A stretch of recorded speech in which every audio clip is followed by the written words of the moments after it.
Manipuri Hope Channel da mayambu tram nokchari. Ngasi lesson number 2. Ishor gi afaba thabak tawba gi maram da akoina neinagani a day in the ministry of Jesus. Mahakna kramai thabak tawi khibra haibada akoina ngasi neinami nagani. Aigi marakta aigi brother ani yauri, brother Thungkhungam, Rongmai aduga aigi brother Kening Kyangte.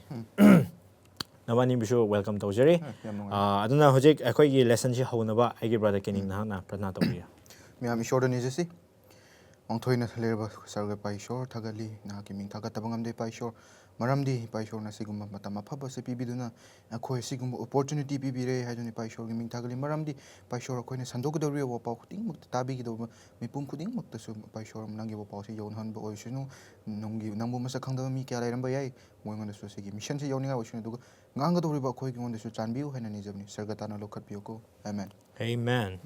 Mark chapter 1 verse 17 aina pabi ko. Aduga Jishuna makoida haiki eigi itung ilu aina nakoibu mi phabasing ohangani. Amen. Ekoina Mark haibagi lairik si yamna tonganba gospel gi marakta afaba wapa gi marakta yamna tonganba lairik ni haibisi lesson number 1 so koina aina khara haipet haibikre.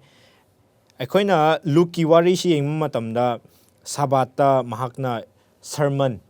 tawbase magi ministry na hobo in utli hai ko. Matthew dana mahakna magi shebok singbu kawraga sermon magi wapawasi jiki ching sermon on the mount ko. Matthew chapter 5 ta akoina yamna phawa beatitudes adumba adu maramda akoina Matthew da uba phangi maduga loinana akoina John da yengma matamda ishor gi afaba wapawsi kaidi hobra hairaga wedding at Cana luhong mado Canada luhongba adu akoina ubu phangi madubu akoina Gospel of Mark di magi 4 disciples Andrew, James, John, nusung Peter moi mari sibu Jishuna kawraga Capernaum da Sabbath moina karmaina maduda ishorna karmaina moibu pautak pibra amasung Naraga labor, awaba, tara labor, missing Mokamina, Mahagna Pan Kibra, Hibado, Ecoina Moduda, Coina, Ninagani. Ecoina Sunday portion as a matamda, Itung Ilu, Haiko. Mark chapter 1, verse 16 to 20 is the Ecoini Ying Mamatamda. Mark chapter 1, verse 16 to 20 is the Ecoini Ying Mamatamda. Simon Amasung, Magi Andrew, Magi brother Andrew Mabanishi. Nga phadana moigi mabani gi hi da phamdana leirami hai ko aduga mahakna kawi ko maduga loinana James and John mahak pusu kawi hai ne adubu mabani gi Andrew ga Peter amasung James ga John sigi mabani se khetnai hai lesson adu point out todun leiri madudi James and John asina khara paisa paiba karigira hairabadi akoina masida Mark chapter 1 verse 19 to 20 di yengba matamda moigi thabak tawminaba thabak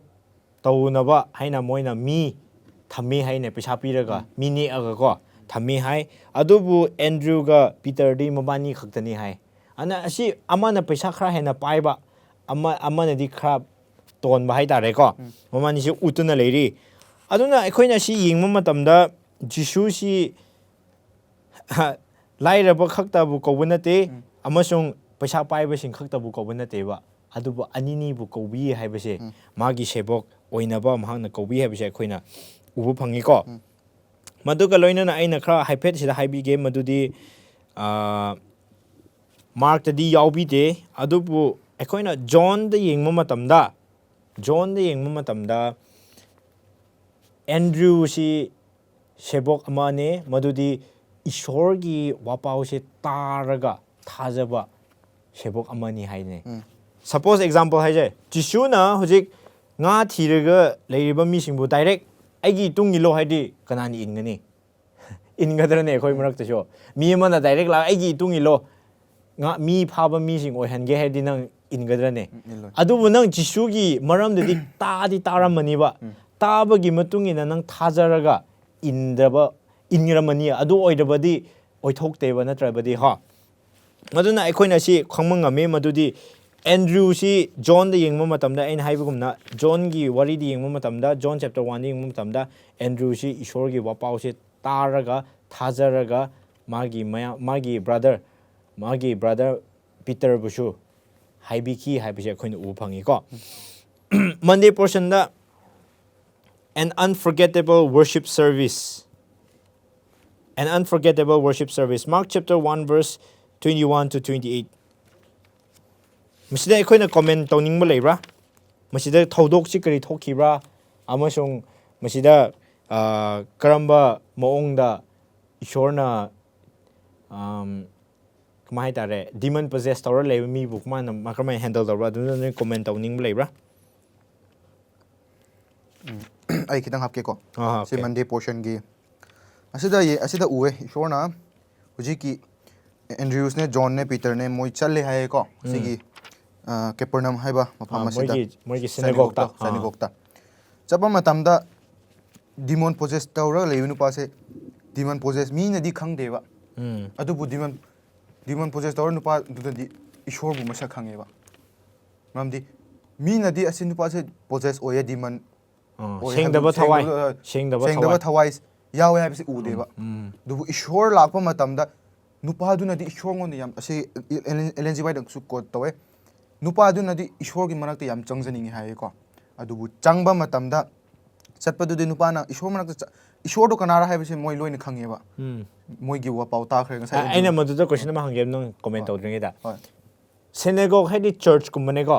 adidi madu matamda karamaina thawai sengdaba yawba mi amana church ka main changba yabra si yabra yadabra si kamaina understand tawgani nangi wakhande nangi understanding del kai le thawai sengdaba haiba se akhoi mi ngoi ba khuding da suloina lei haiba yai ma ai hainingi ko maramdi ishor do afaba do choose tawgedra natraga nangbu uji nupa se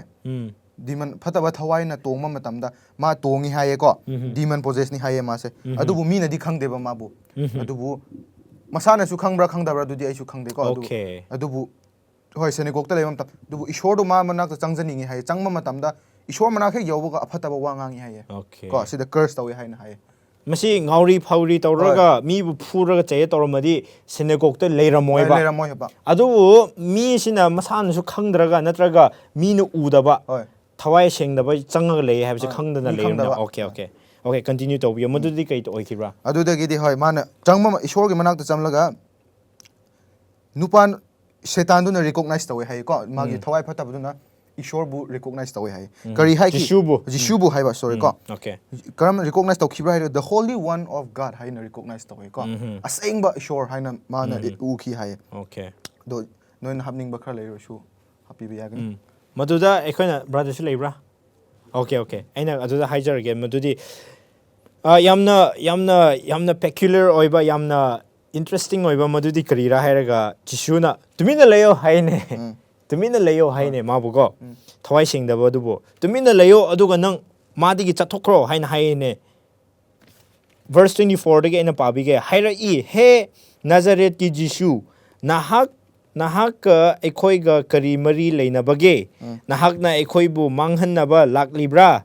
nahak kanano haiba ai khangi nahak ti ishorgi asengba mahak duni hai ko maduda Jisuna mahak pu chai haine ne chaiduna maduda Jisuna mahak pu chaiduna hairi tumina layu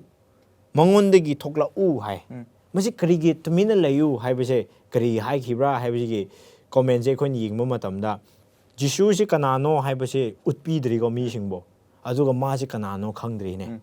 aduga ekhoina Old Testament ni yingma matamda Jisuna lakani haibadi David tigi macha nupa lakani haibasi ningthau moira lakani haine Jews ne karigi Jisu bu thajadabra ningthau oidabagi natra hojiki Roman power dagi kanthok pigani haibigi thajabada leiba natra aduna Messiah amo oiraga mi bu kanbiba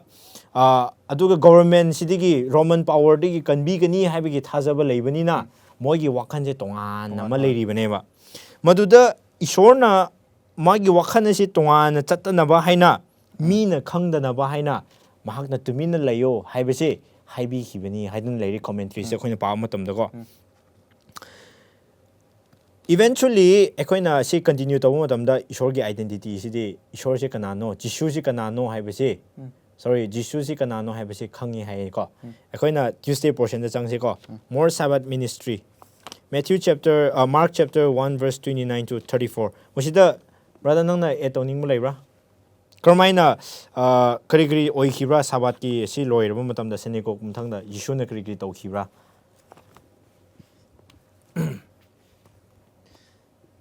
ꯑꯁꯤꯗ ꯈꯔ ꯑꯩꯅ ꯍꯥꯏꯕꯤꯒꯦ ꯖꯤꯁꯨꯅ ꯁꯦꯅꯣꯒꯣꯛꯗ ꯁꯕꯥꯠ Spain ꯇꯧꯔꯦꯀꯣ Spain ꯇꯧꯔꯒ ꯁꯕꯥꯠ Spain ꯇꯧꯔꯒ ꯑꯃꯨꯛ ꯂꯣꯏꯕ ꯀꯥꯟꯗ zone ꯄꯤꯇꯔꯒꯤ ꯌꯨꯝꯗ ꯆꯪꯉꯒ ꯃꯃꯥ ꯍꯥꯏꯁꯤꯔꯥ ꯃꯥꯒꯤ ꯃꯥꯒꯤ ꯃꯅꯦꯝꯕꯣꯛ ꯃꯗꯔ ꯍꯥꯏꯇꯥꯔꯦ ꯏꯟꯂꯣ ꯃꯗꯔ ꯏꯟꯂꯣ ꯍꯥꯏꯕ ꯇꯥꯔꯦ ꯃꯈꯣꯏꯒꯤ ꯌꯨꯝꯗ ꯆꯪꯕꯗ ꯃꯥꯒꯤ ꯃꯗꯔ ꯏꯟꯂꯣ ꯅꯥꯗꯨꯅ ꯂꯩꯔꯝꯃꯤ ꯑꯗꯨꯒ ꯄꯤꯇꯔ ꯃꯈꯣꯏꯅ ꯖꯤꯁꯨꯗ ꯃꯥꯒꯤ ꯃꯅꯦꯝꯕꯣꯛ ꯅꯥꯔꯒ ꯂꯩꯕꯗꯣ ꯖꯤꯁꯨꯗ ꯑꯁꯨꯃꯥꯏꯅ ꯇꯧꯕꯅꯤ ꯑꯁꯨꯃꯥꯏꯅ ꯇꯧꯋꯦ ꯃꯥꯅ ꯃꯈꯣꯏꯅ ꯖꯤꯁꯨꯗ ꯇꯝꯕꯤꯕ ꯃꯇꯝꯗ ꯖꯤꯁꯨꯅ ꯃꯈꯨꯠ ꯇꯤꯡꯊꯣꯛꯔꯒ ꯃꯈꯨꯠ ꯄꯥꯏꯔꯒ ꯖꯤꯁꯨꯅ ꯆꯤꯡꯈꯠꯄꯤꯔꯒ ꯐꯍꯜꯂꯦ ꯍꯥꯏꯌꯦ ꯑꯗꯨ ꯃꯇꯝꯗ ꯃꯈꯣꯏꯒꯤ ꯀꯩꯅꯣ ꯁꯔꯐ ꯇꯧꯅꯤꯡꯉꯥꯏ ꯃꯈꯣꯏꯒꯤ ꯊꯧꯒꯜ ꯇꯧꯕ ꯊꯧꯒꯜ ꯇꯧꯒꯗꯕ ꯃꯥꯅ ꯍꯧꯒꯠꯂꯒ ꯃꯈꯣꯏꯕꯨ ꯊꯧꯒꯜ ꯇꯧꯔꯦ ꯍꯥꯏ ꯑꯩꯅꯁꯨ ꯁꯤꯗ ꯈꯤꯇꯪ ꯍꯥꯞꯀꯦꯀꯣ ꯑꯣꯀꯦ ꯍꯣꯏ ꯃꯅꯦꯝꯕꯣꯛ ꯍꯥꯏꯕ ꯇꯥꯔꯦꯅꯦꯀꯣ ꯃꯥꯒꯤ ꯃꯥꯗꯔ ꯏꯟ ꯂꯣ ꯍꯥꯏꯔꯗꯤ ꯑꯗꯨꯅ ꯃꯥꯅ ꯋꯥꯔꯤꯁꯦ ꯁꯥꯏ ꯍꯥꯏꯌꯦ ꯖꯤꯁꯨꯉꯣꯟꯗ ꯃꯥꯒꯤ ꯃꯅꯦꯝꯕꯣꯛꯁꯦ ꯅꯥꯏ ꯍꯥꯏꯅ ꯁꯨꯝ ꯋꯥꯔꯤ ꯁꯥꯕ ꯃꯇꯝ ꯖꯤꯁꯨꯅ ꯃꯈꯨꯗꯥꯡ ꯄꯥꯏꯔꯒ ꯃꯥꯅ ꯆꯤꯡꯈꯠꯄꯤ ꯑꯗꯨꯒ ꯅꯥꯕ ꯐꯩ ꯍꯥꯏꯌꯦꯀꯣ ꯑꯗꯨꯒ ꯁꯤ immediately begins to serve their needs ꯍꯥꯏꯌꯦ ꯃꯅꯦꯝꯕꯣꯛꯇꯨꯅ ꯅꯥꯕ ꯐꯔꯕꯅꯤꯅ ꯏꯁꯣꯔꯅ ꯍꯤꯜ ꯇꯧꯏ ꯃꯥꯅ ꯃꯣꯏꯒꯤ ꯆꯥꯅꯤꯡꯉꯥꯏꯒꯤ ꯑꯋꯥꯠ ꯑꯄꯥ ꯀꯔꯤ ꯀꯔꯥ ꯈꯨꯗꯤꯡꯃꯛꯁꯦ ꯍꯧꯖꯤꯛꯀꯤ ꯅꯨꯄꯤꯁꯨ ꯃꯥꯒꯤ ꯃꯥꯗꯔ ꯏꯟ ꯂꯣꯁꯤꯅ ꯌꯦꯡꯁꯤꯟꯕꯤ ꯍꯥꯏꯌꯦꯀꯣ ꯑꯗꯨꯅ ꯑꯁꯤꯗ ꯑꯩꯈꯣꯏꯅ ꯂꯦꯁꯟ ꯑꯃ ꯑꯩꯅ ꯄꯨꯜ ꯑꯥꯎꯠ ꯇꯧꯅꯤꯡꯕꯗꯤ ꯍꯣꯏ ꯀꯔꯤ ꯈꯨꯗꯤꯡꯀꯣ ꯏꯁꯣꯔꯒꯤꯗꯃꯛꯇ ꯇꯧꯕꯅꯤ ꯍꯥꯏꯅꯀꯣ ꯀꯃꯥꯏꯅ ꯍꯥꯏꯁꯤꯔꯥ ꯏꯁꯣꯔꯒꯤꯗꯃꯛꯇ ꯑꯦꯛꯖꯥꯝꯄꯜꯅꯤꯀꯣ ꯑꯩꯅ ꯍꯥꯏꯔꯤꯁꯤꯀꯣ ꯏꯁꯣꯔꯒꯤꯗꯃꯛꯇ ꯃꯤꯅꯤꯁꯇꯔ ꯇꯧꯔꯤꯕ ꯈꯨꯗꯤꯡꯃꯛ ꯈꯪꯗꯦ ꯀꯔꯤꯒꯤ ꯃꯤꯡꯅ ꯍꯤꯂꯤꯡ ꯇꯧꯕ ꯑꯣꯏꯒꯦꯔꯥ ꯏꯁꯣꯔꯒꯤꯗꯃꯛꯇ ꯇꯧꯕꯅꯤ ꯍꯥꯏꯕ ꯈꯨꯗꯤꯡꯃꯛꯁꯦ ꯃꯁꯥꯉꯣꯟꯗꯁꯨ ꯑꯐꯕꯁꯦ ꯑꯗꯨꯝ ꯍꯜꯂꯛꯀꯅꯤ ꯍꯥꯏꯅꯀꯣ ꯁꯤꯗꯁꯨ ꯑꯦꯛꯖꯥꯝꯄꯜ ꯑꯣꯏꯅ ꯄꯤꯔꯦ ꯃꯔꯝꯗꯤ ꯅꯪꯅ ꯑꯐꯕ ꯇꯧꯔꯕꯗꯤ ꯏꯁꯣꯔ ꯅꯪꯉꯣꯟꯗ ꯕ꯭ꯂꯦꯁ ꯇꯧꯒꯅꯤ ꯍꯥꯏꯕꯁꯦ ꯑꯁꯤꯒꯨꯝꯕ ꯁꯤꯁꯨ ꯎꯍꯟꯅꯤꯡꯉꯦꯀꯣ ꯑꯦꯛꯖꯥꯝꯄꯜ ꯑꯃ ꯑꯣꯀꯦ ꯃꯗꯨꯗ ꯑꯩꯅꯁꯨ ꯑꯦꯗ ꯇꯧꯅꯤꯡꯉꯦ ꯃꯗꯨꯗꯤ ꯑꯩꯈꯣꯏꯒꯤ ꯄꯨꯟꯁꯤꯗ ꯄꯥꯞ ꯇꯧꯗꯕ ꯀꯅꯥ ꯂꯩꯒꯦ ꯂꯣꯏ ꯂꯩꯀꯣ ꯑꯋꯥꯕ ꯂꯩꯇꯕ ꯀꯅꯥ ꯂꯩꯒꯦ ꯂꯣꯏ ꯂꯩꯌꯦ ꯑꯗꯨꯒ ꯂꯣꯏꯅꯅ ꯖꯤꯁꯨꯅ ꯑꯩꯈꯣꯏꯒꯤꯗꯃꯛ ꯑꯋꯥꯕꯗ ꯂꯩꯔꯕꯁꯨ ꯄꯥꯞꯇ ꯂꯩꯔꯕꯁꯨ ꯀꯟꯕꯤꯕ꯭ꯔꯥ ꯀꯟꯕꯤꯗꯕ꯭ꯔꯥ ꯀꯟꯕꯤꯅꯦ ꯀꯣ ꯑꯩꯈꯣꯏꯒꯤ ꯑꯅꯥꯕ ꯂꯩꯔꯁꯨ ꯀꯟꯕꯤꯌꯦ ꯑꯗꯨꯒ ꯃꯍꯥꯛꯅ ꯂꯣꯏꯅꯕꯤꯔꯤ ꯍꯥꯏꯕꯁꯦ ꯑꯩꯈꯣꯏ ꯊꯥꯖꯕ ꯂꯩꯀꯣ ꯖꯤꯁꯨꯅ ꯃꯥꯒꯤ ꯄꯤꯇꯔꯒꯤ ꯃꯅꯦꯝꯕꯣꯛꯄꯨ ꯆꯤꯡꯈꯠꯂꯒ ꯃꯥꯒꯤ ꯑꯅꯥꯕꯗꯨ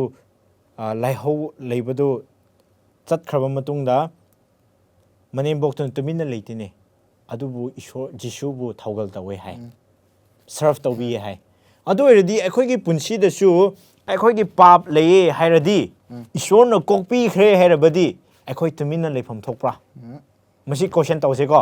ꯑꯩꯈꯣꯏ ꯈ꯭ꯔꯤꯁꯇꯟ ꯑꯃ ꯑꯣꯏꯔꯒ ꯑꯩꯈꯣꯏ ꯖꯤꯁꯨꯕꯨ ꯊꯥꯖꯕ ꯃꯤ ꯑꯃꯅꯤ ꯑꯣꯏꯔꯒ ꯑꯩꯈꯣꯏꯒꯤ ꯄꯥꯞ ꯀꯣꯛꯄꯤꯈ꯭ꯔꯦ ꯑꯩꯈꯣꯏꯒꯤ ꯑꯋꯥꯕꯁꯤꯗꯒꯤ ꯏꯁꯣꯔꯅ ꯀꯟꯕꯤꯈ꯭ꯔꯦ ꯃꯥꯅ ꯑꯩꯈꯣꯏꯕꯨ ꯂꯣꯏꯅꯕꯤꯔꯤ ꯍꯥꯏꯔꯕꯗꯤ ꯑꯩꯈꯣꯏ ꯇꯨꯃꯤꯟꯅ ꯂꯩꯐꯝ ꯊꯣꯛꯄ꯭ꯔꯥ ꯅꯠꯇ꯭ꯔꯒ ꯄꯤꯇꯔꯒꯤ ꯃꯅꯦꯝꯕꯣꯛꯀꯨꯝꯅ ꯊꯧꯒꯜ ꯇꯧꯐꯝ ꯊꯣꯛꯄ꯭ꯔꯥ ꯑꯁꯤ ꯑꯩꯈꯣꯏꯅ ꯃꯌꯥꯝꯕꯨꯁꯨ ꯀꯣꯏꯁꯟ ꯇꯧꯍꯟꯅꯤꯡꯉꯦꯀꯣ ꯑꯗꯨꯒ ꯂꯣꯏꯅꯅ ꯃꯍꯥꯛꯅ ꯁꯤ ꯁꯟꯁꯦꯠ ꯍꯥꯏꯌꯦꯀꯣ ꯀꯃꯥꯏꯅ ꯍꯥꯏꯇꯥꯔꯦ ꯅꯨꯃꯤꯠꯁꯤ ꯇꯥꯈ꯭ꯔꯕ ꯃꯇꯨꯡꯗ ꯃꯤ ꯃꯌꯥꯝ ꯂꯥꯛꯑꯦ ꯍꯥꯏꯅꯦ ꯃꯁꯤ ꯑꯩꯈꯣꯏꯅ ꯀꯔꯤ ꯎꯕ ꯐꯪꯕ꯭ꯔꯥ ꯍꯥꯏꯔꯒ ꯁꯥꯕꯥꯠ ꯊꯝꯕꯁꯦ ꯎꯕ ꯐꯪꯉꯦꯀꯣ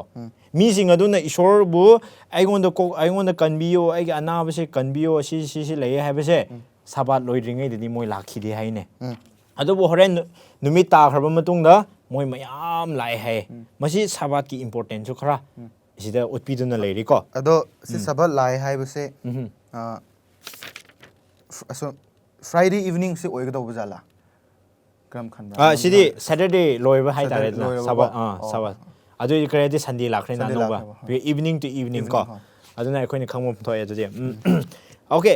ꯑꯩꯅ ꯁꯤꯗ ꯌꯥꯝꯅ ꯀ꯭ꯌꯨꯔꯤꯌꯁ ꯑꯣꯏꯕ ꯌꯥꯝꯅ ꯋꯥꯍꯪ ꯑꯃ ꯍꯪꯅꯤꯡꯉꯦ ꯑꯗꯨꯗꯤ ꯃꯌꯥꯝꯕꯨꯁꯨ ꯀꯣꯃꯦꯟ ꯇꯧꯕꯤꯌꯣ ꯃꯌꯥꯝꯁꯨ ꯀꯣꯃꯦꯟ ꯇꯧꯕꯤꯌꯣ ꯃꯗꯨꯗꯤ ꯏꯁꯣꯔꯅ ꯁꯣꯔꯤ ꯑꯗꯨꯝ ꯏꯁꯣꯔ ꯆꯠꯂꯦ ꯖꯤꯁꯨꯅ ꯇꯥꯏꯕꯪꯄꯥꯟꯗ ꯂꯥꯛꯄ ꯃꯇꯝꯗ ꯃꯍꯥꯛꯅ ꯈ꯭ꯋꯥꯏꯗꯒꯤ maru oina loba amasung sukau kaudaba adum tawduna leiba amasung mana taibong mi gi dama thaugal tawduna leiba afaba thabak tawbada success yam leiribase kari maram gini haibase comment tawmining leibra da hoi ai khar comment tawge ko segi mark 135 ta su uba phange ishorna ayu khuding ko haugat laga mi kana so haugat mamang da haugat laga ayu anta prayer tawbase example oina sida uhan le ko mark 113 se aduna ishorna focus to moin the disciples in the khang da bana te ishor prayer taw habise du ishorna ko moi disciple na su jisu do prayer ayu anta taw habise khange ba aduna moi ma prayer taw ba matam da moina approach taw bu kan da su lei ko sida su du jesus jisu gi mana morning early morning prayer taw base example oina hojik magi asida su hale adum mark 135 da su hale atokpa da su hale ishorna ayu anta prayer taw haba matam ado aigi akhoi example oina ngasi akhoi da su thokliuse Jishu na sumaina tawba aingon aigi sigi lesson gi matung ina di magi kari hasira secret ingredient ko secret key of success se mag na ministry tawba khuding magta su yaw aina go khana di aigi view da di prayer se na oiga tawba mali haina khalle ko ngang sakpa hebunga tunatuna prayer na han ba everything da han ba hek hawat paga prayer tawba aduga di mana tawba khuding magta mai pakpa aduna khoi shu edum encourage tawningi maramdi ayung anta prayer tawba at least 15-20 minutes katang or should spend to minaraga sure ngon aduga prayer tawba 20 minutes kata tawba matungda nangi day su brighten oigani haina khanli ko amdi ai shana su experience tawe aduna tawba khuding makta ishor ge example lauduna khoi lausi mamdi magi ministry da kari khuding makta prayer na hawba gi matungina everything the success lai haibse sidu tunga na su comment tawning leibra hoji ekoi gi brother na haiba gumna Jisuna ayukta haigadra ayung anta haugatlaga mi lai tuba mafamda lai khurumnaba mathanda chali hai aduda aikoina lesson khara lawgadabudi aikoisu matam yamdrasu mangonda kaino wari sanagadaba mangonda pau aikoigi pap singdo haidoknaba aikoigi awat apa singdo hangnaba matam khara khajikta oirasu khara pirdi aikoigi punsida khara nungaiba khara magi mangonda khara ngan nakna lakadaba punsido aikoina phangba ngamgadaba male haina aichu khara haibire wonderful yam thagachare akhoi christian amo iraga akhoi ishor gi damak thabak tawgani hadi paisa di kai ko adu tawgani hadi aidi pangan sole adu tawrdi hadi aidi sakpa heite adu engang ba heite o aidi adumuk gyan leite habese excuse after excuse yam lei ko adubo jishu digi khoina brother ani yam thagachare adu comment yam sab pibi hibdo akhoi gi punsi de so khoi prarthna tawbusi kallabadi ishor ga hena nakna base Jishu masana so mapaga lapthokpa yadaba ko prarthna tawbasina nakhanmanina magi thamoi se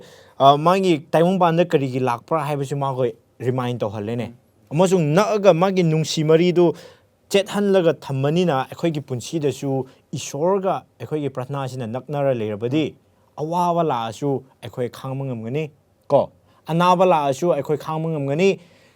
akhoi ngonda temptation athemba la asu akhoi kanthokpa ngamgani haibasi aigi asani thajabani asidesu akhoi gi punsi da prarthna se hena chetna ba hairabadi kharaso example masu piri lei madudi chakcha matamna khakta prarthna tawba tum matamna khakta prarthna tawba natabida adudagi khara tongan na ko routine se khara tongan thoga nungthin do oiro nara numidang wairam do oiro nangna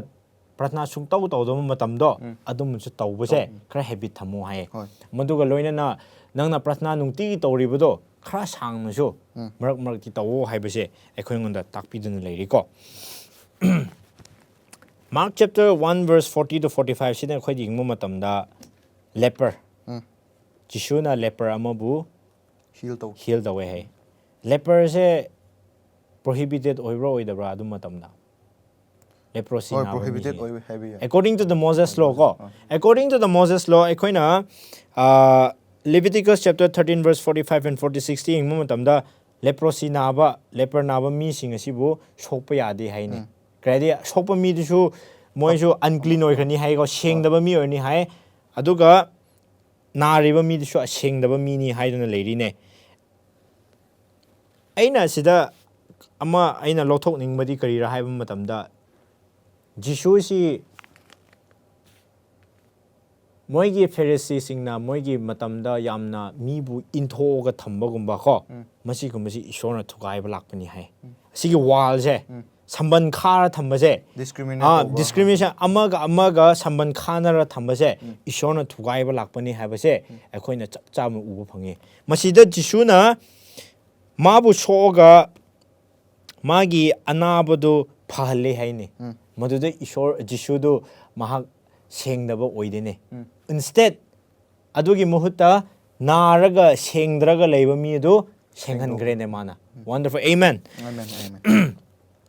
akhoi gi punsi da su akhoi na yingma matamda akhoi gi marakta di akhoi gi society da su akhoi na ying kha tongan na thamba ko moidi sigumane haibase akhoi na khara tongan na thamba society jo akhoi gi wakhal no suma leiramba yai ko madubu akhoi na Jishu gi example si lowraga akhoi jo sigumba mana moine sini sikhoi ni haina khaidoga samban kha thamba haibase thugaibam thokpra haibase aina maduda mayam so ai si share tawning mani noi so aduda comment leibra